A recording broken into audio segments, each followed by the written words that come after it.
Tetapi pajak di sini memang tadi yang disebutkan sebenarnya tujuannya baik gitu ya, untuk kemudian membantu pemerintah untuk punya uang, kemudian uangnya disalurkan kepada masyarakat dalam bentuk kepentingan-kepentingan umum. Namun tadi kan Mas juga menyatakan gimana nih kok ada semacam isu, jadi stigma bahwa pajak itu digunakan yang lain oleh pemerintah gitu. Nah ini yang sebenarnya patut kemudian menjadi perhatian juga dari pemerintah, karena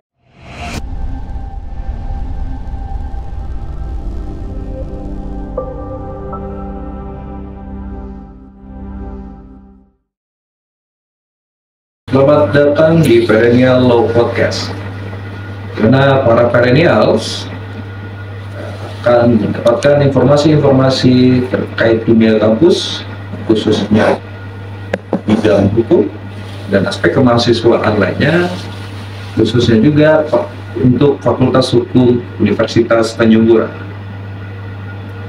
Pada kesempatan kali ini, saya, Angga Prihatin, akan menemani teman-teman perennials dalam serial inspeksi, inspirasi, pencerahan, dan edukasi. Pada episode ini, kita akan ditemani oleh Dekan Fakultas Hukum Universitas Gadjah Mada, dan nantinya kita akan membahas hal-hal yang berkaitan dengan peran pajak dalam pembangunan bangsa. Oke, baik. Terima kasih para perennials. Pada hari ini saya bersama dengan Ibu Diana Hasan, SHMTek PhD, yang merupakan Dekan Fakultas Hukum dari Universitas Gadjah Mada, dan saya sedikit bacakan CV beliau ya. Dari S1, beliau berkuliah di Fakultas Hukum Universitas Gadjah Mada pada tahun 1998, selesainya. S2 pada University of Melbourne, ya Ibu ya, dengan gelar Master of Tax. Nah ini baca CV Ibu udah dapat pengetahuan baru, dia ada Master of Tax, saya mungkin banyak yang belum tahu Bu ya. Nah kemudian S3 di Macquarie University Australia di tahun 2015. Nah pada saat sekarang dia menjabat sebagai Dekan Fakultas Hukum Universitas Gadjah Mada. Dengan CV yang saya bacakan tadi, mungkin bisa ceritakan sendiri Bu, pengalaman menjadi dosen itu bagaimana? Oke, ya, terima kasih Mas. Terima kasih juga atas undangan podcast ini. Sebenarnya kalau menjadi dosen kan saya sudah sekitar lebih dari 24 tahun ya di Fakultas Hukum Universitas Gadjah Mada. Nah awal-awal jadi dosen itu ya seperti biasa, dosen baru gitu. Paling tidak 2 tahun itu kan juga harus tahu gimana mengajar dengan mengikuti yang senior-senior gitu ya. Terus kemudian saya dulu itu di Departemen Hukum Perdata. Jadi ya itu sesuai dengan S1 saya waktu saya ambil ketika mahasiswa itu juga di Departemen Hukum Perdata. Nah kemudian ketika ada tawaran beasiswa dari AUSAID ya, Australian Aid itu, kemudian saya menetapkan, karena memang fokusnya dulu diberikan tugas untuk mengajar hukum pajak. Jadi S2-nya akhirnya saya mengambil Master of Taxation di Melbourne, dan itu berlanjut sehingga pada tahun 2015 akhirnya saya memutuskan untuk kemudian S3-nya juga mengambil hal yang sama, hanya fokusnya berbeda, pajak lingkungan. Pajak lingkungan ya Bu ya. Oke. Terus dalam posisi sekarang Bu sebagai Dekan Fakultas Hukum, nah mungkin bagaimana pandangan Ibu nih terhadap tantangan untuk para mahasiswa dalam bidang kemahasiswaannya secara pribadi dan akademik nantinya untuk mempersiapkan diri menghadapi persaingan di era globalisasi ke depan? Kalau dulu kita tahu, sekarang agak berbeda zamannya gitu ya. Zaman sekarang kan semua pengetahuan itu masuk dan bisa dipelajari oleh mahasiswa. Nah, jadi tidak hanya di bangku kuliah. Kalau zaman saya kan memang hanya di bangku kuliah, kemudian ada kegiatan pada saat itu juga hanya BEM dan juga kegiatan di universitas, kita bisa milih kayak gitu. Tetapi sekarang ini kan mahasiswa memang dituntut untuk aktif. Jadi tidak hanya istilahnya mahasiswa kupu-kupu, kuliah pulang. Ini yang menjadikan mahasiswa itu punya soft skill juga. Nah, makanya kalau adik-adik mahasiswa selalu saya bilang, kalian jangan hanya di kelas loh ya, tapi keluar, kemudian mempersiapkan diri untuk punya soft skill yang lebih dari leadership, kemudian juga yang lainnya gitu, organisasi terutama ya, manajemen waktunya itu kan juga pasti akan terpelajari gitu, dengan mengikuti kegiatan-kegiatan, bagaimana cara membagi waktu untuk kuliah, kegiatan, sehingga kemudian tidak hanya IPK-nya tinggi, tetapi juga dia punya tambahan lainnya. Nah, itu berarti bisa kemudian nanti ketika dilepas dia unggul, karena sekarang industri, institusi yang lain itu kan tidak hanya mencari mahasiswa yang IPK-nya tinggi, tetapi dia juga punya hal lain yang patut dilihat. Apa sih yang soft skill-nya dia, apakah dia punya kegiatan-kegiatan di luar atau tidak gitu. Oke, terkait dengan hal tadi juga, mungkin kan sekarang sudah ada program yang namanya MBKM Kampus Merdeka, ya.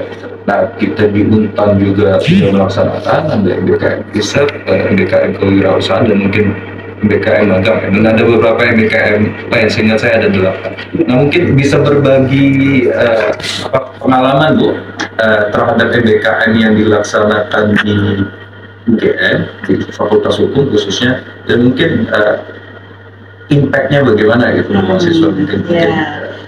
Ini salah satu kerjasama kita juga dengan Fakultas Hukum Untan. Jadi untuk pelaksanaan MBKM Merdeka Belajar Kampus Merdeka, sebenarnya apa yang dicita-citakan oleh Mas Menteri ini kan bagus ya, untuk menambah skillnya mahasiswa, untuk menambah pengetahuan mahasiswa.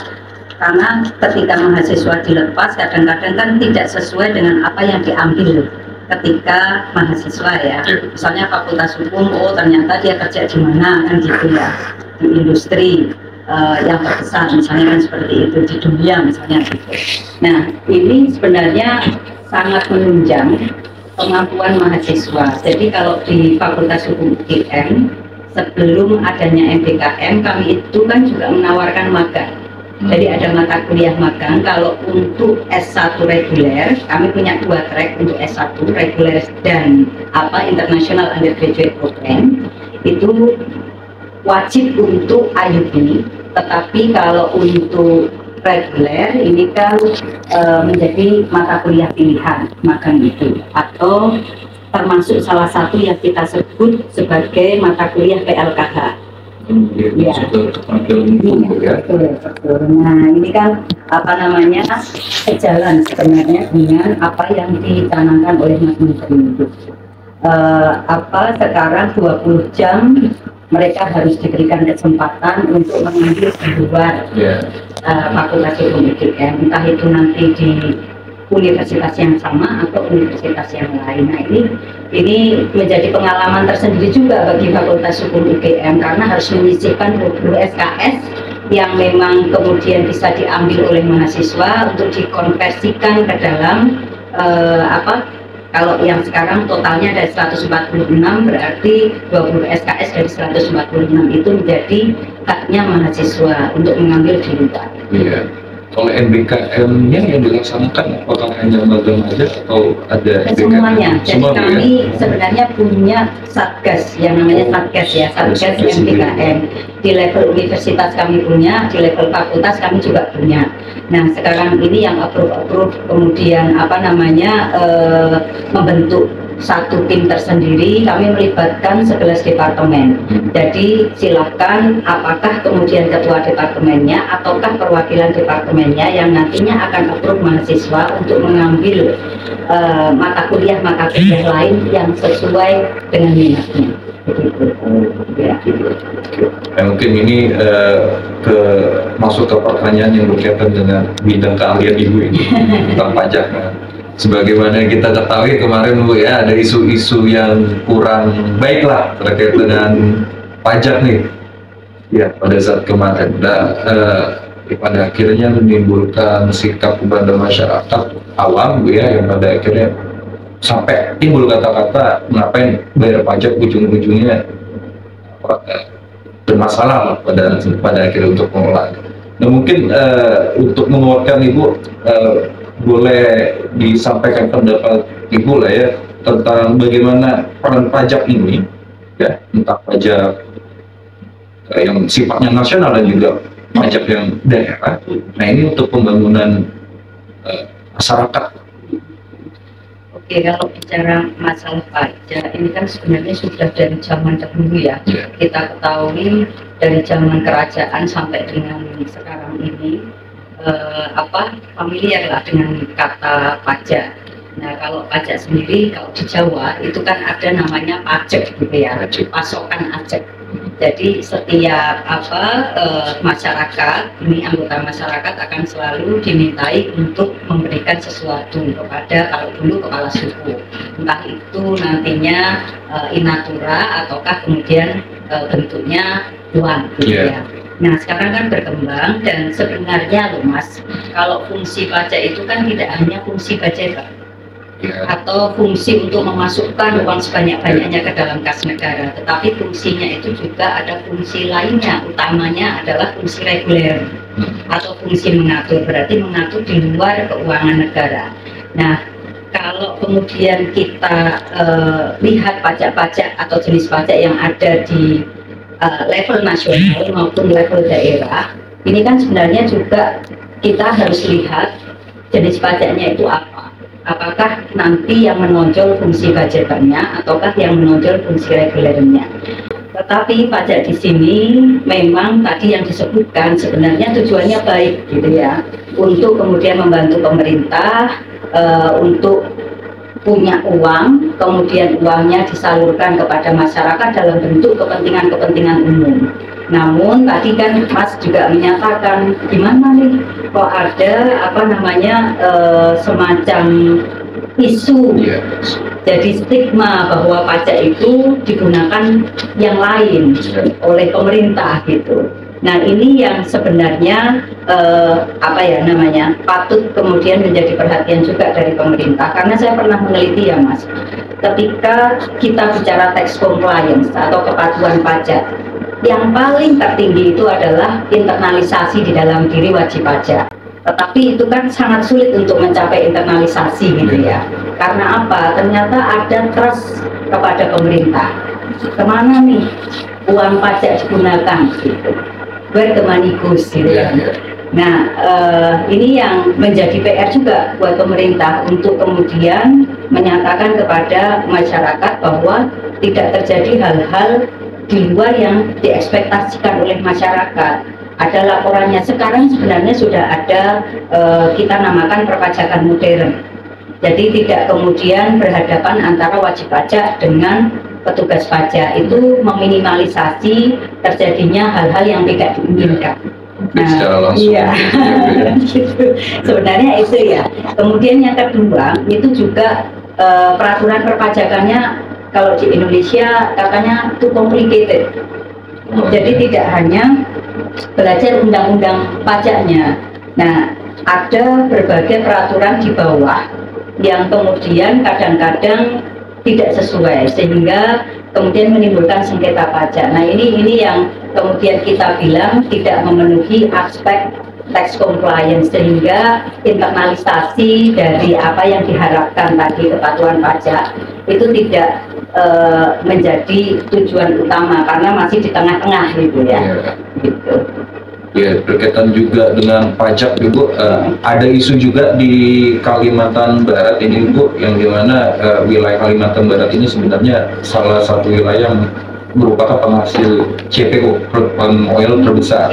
Nah, akan tetapi muncul persoalan ketika memang kita sampai dengan sekarang tidak punya pelabuhan ekspor yang cukup ya untuk melakukan ekspor CPO secara langsung.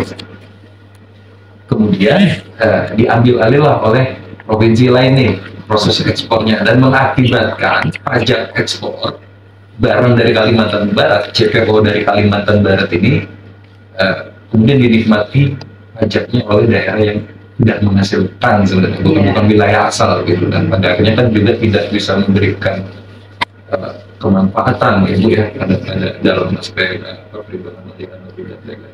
Mungkin terkait dengan hal itu ini juga menjadi isu yang sedang ramai lagi dibicarakan di Kalimantan Barat dan juga sedang diperjuangkan. Alhamdulillah sekarang sudah ada pelabuhan internasional pitching, cuma pada saat sekarang memang belum operasional untuk ekspor CPO. Menurut pendapat saya pada akhirnya ya pajak selain harus dikenakan wajib pajak pada orang, tapi juga harus bisa memberikan keadilan manfaatnya. Nah, dalam kondisi itu mungkin Ibu ada pendapat Bu atau ini ya atau gambaran lah gitu. Iya. Kalau itu sih sebenarnya memang apa ya, memang satu isu yang kemudian mencuat tidak hanya untuk pajak ekspor CPO ya. Kalau dari sisi yang saya pelajari, Indonesia ini kan penghasil CPO ketiga kalau tidak salah terbesar di dunia. Yang pertama kan Malaysia ya. Nah, apa namanya, ini menjadi satu hal yang tetap menjadi perhatian pemerintah gitu ya. Karena kan tidak hanya CPO Mas, ada pajak kendaraan bermotor, ada motor yang kemudian digunakan di daerah lain, tetapi bayar pajaknya di daerah sama itu yang sama. Berarti kan tidak apa namanya, fairness-nya itu tidak tercapai gitu. Dia membuang polutan di daerah yang lain, tapi pajaknya masuk ke sini. Atau sekarang ini ada pajak alat berat. Ini juga menjadi isu yang patut juga harus dipertimbangkan dan menjadi penelitian gitu menurut saya. Karena apa? Karena kalau masalah fairness kita bicarakan di sini, jelas itu tidak fair bagi daerah yang menarik pajak dan daerah yang dapat polutannya, misalnya kan seperti itu. Atau yang tadi Mas sebutkan, dia menghasilkan CPO daerahnya, tetapi kemudian karena yang ekspor adalah daerah lain, sehingga yang dapat pajak ekspornya adalah daerah lain kan gitu. Nah ini memang agak susah Mas, karena apa ya namanya, pajak itu dilihat dari mananya dulu, subjek pajaknya, objek pajaknya, kemudian bagaimana aliran dana itu keluar gitu ya, atau kemudian diterima oleh si wajib pajak. Di sini yang apa namanya, kita akan selalu mengupas masalah keadilan, kemanfaatan atau benefit principle gitu. Siapa sih penerima manfaat sebenarnya? Kalau penerima manfaatnya ada di daerah tersebut, ya harusnya kemudian yang ditarik di situ juga gitu. Itu yang tetap menjadi persoalan Mas. Belum bisa diuraikan satu persatu, terutama tadi yang saya bilang juga ada pajak alat berat, ada pajak kendaraan bermotor, itu masih jadi isu yang utama. Saya pikir belum bisa terjawab secara jelas lah ya. Mudah-mudahan ada regulasi, nantinya ada kebijakan dari pemerintah ya Bu ya, yang mungkin disusun agar artinya manfaat pajak bisa diterima secara fair lah nantinya. Khusus masalah CPO yang saya sampaikan tadi terkait di wilayah Kalimantan Barat, yang mudah-mudahan bisa segera dioperasikan pelabuhan internasional Fiji. Karena menurut data yang saya lihat di media itu nilainya itu bisa sampai 150 sampai 200 triliun informasinya. Jadi kan kalau misalkan bisa sebagian besar dimanfaatkan oleh masyarakat Kalimantan Barat, kan mungkin bisa menimbulkan kesejahteraan yang lebih gitu Bu ya. Itu yang maksud dari pertanyaan saya. Terkait dengan pajak juga ini Bu. Nah, ini kan masyarakat sebagai wajib pajak ini pada prinsipnya ya Bu ya, diminta untuk membayar pajak, tapi di mana peran partisipatif masyarakatnya dalam pengawasan pengelolaan pajak? apakah memang harus langsung ke anggota dewan ya, khususnya pajak daerah lah Ibu ya, atau DPR RI, atau memang ada peran-peran masyarakat untuk mengawasi masalah perpajakan yang bisa dilakukan secara langsung? Oke. Karena kalau kita bicara gimana sih peran dari masyarakat, apakah kemudian bisa menjadi pengawas gitu ya? Sebenarnya kan itu juga sudah terjadi ya Mas. Kalau selama ini yang saya ketahui dengan adanya kejadian-kejadian atau isu-isu itu kan diakan juga oleh masyarakat, itu juga menjadi salah satu cara masyarakat atau kita sebut netizen, netizen yang selama ini selalu melihat isu-isu itu. Oh ternyata ada yang diselewengkan loh, makanya diakan. Oh ternyata ada yang kemudian tidak membayar pajak loh dari pemerintahnya sendiri gitu ya. Ternyata kemudian menjadi isu yang hangat di-up oleh masyarakat, akhirnya ditindaklanjuti oleh pemerintah. Itu menjadi salah satu pengawasan yang secara langsung dilakukan oleh pemerintah. Tetapi kalau kita bicara masalah pajak sendiri, seharusnya kan ketika undang-undang perpajakan ini dibentuk, entah itu apapun, undang-undang pajak daerah dan retribusi daerah, kemudian undang-undang pajak penghasilan, itu kan ada involvement sebenarnya atau partisipatif dari masyarakat untuk memberikan masukan-masukan kepada pembuat undang-undang gitu. Karena kita kan selalu bicara masalah filosofisnya pajak itu apa toh? Pajak itu kan kemudian mengambil atau kemudian mengalihkan kekayaan dari individu kepada pemerintah gitu kan. Nah, gimana sih caranya supaya kekayaan itu tidak diartikan sebagai perampokan? Jadi peralihan kekayaan itu tidak diartikan sebagai perampokan. Ya berarti harus ada partisipatif nih dari masyarakat. Pemerintah juga harus kemudian terjun untuk mendapatkan masukan-masukan dari masyarakat, dan itu awal dari pengawasan yang dilakukan oleh masyarakat, Mas. Artinya ketika pajak itu tidak mendapatkan persetujuan dari masyarakat dan kemudian House of Representatives itu juga menyuarakan dengan benar, gitu ya, menyuarakan dengan benar. Nah itu harusnya menjadi undang-undang yang seutuhnya mendapatkan partisipatif dari masyarakat. Tetapi kalau kemudian dinyatakan banyak orang loh, ternyata enggak kayak begitu Bu. Kami juga tidak dimintai untuk partisipasi, untuk memberikan secara aktif masukan-masukan. Nah ini yang perlu dipertanyakan, gitu kan. Nah kalau saya nyatakan sebenarnya dari awal sudah ada pengawasan yang secara langsung bisa dilakukan oleh masyarakat, dari mulai terbentuknya undang-undang sampai dengan pelaksanaan undang-undang gitu. Jadi juga inilah Bu ya, pengaruh berarti Bu secara langsung juga mau bilang bahwa pengaruh media sosial juga cukup besar lah ya, apalagi yang sekarang ya. Karena media sosial juga masalahnya.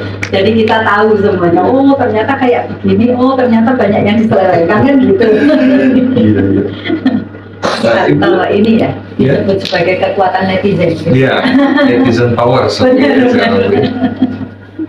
Oke, Ibu mungkin nih yang terakhir Bu, mungkin Ibu bisa sampaikan kepada mahasiswa-mahasiswa Fakultas Hukum Ibu, apa aja nih potensi-potensi profesi yang terkait dengan perpajakan yang mungkin Ibu ketahui di luar ya, yang mungkin tidak ada di Indonesia, mungkin bisa diberi informasi Bu, biar mahasiswa hukum ini mungkin ada ketertarikan di bidang pajak kan, dan pada akhirnya bisa lebih giat karena tahu ada profesi khusus untuk terkait dengan pajak. Ya, oke. Kalau profesi itu sebenarnya banyak ya Mas ya, entah itu nanti di institusi pemerintah.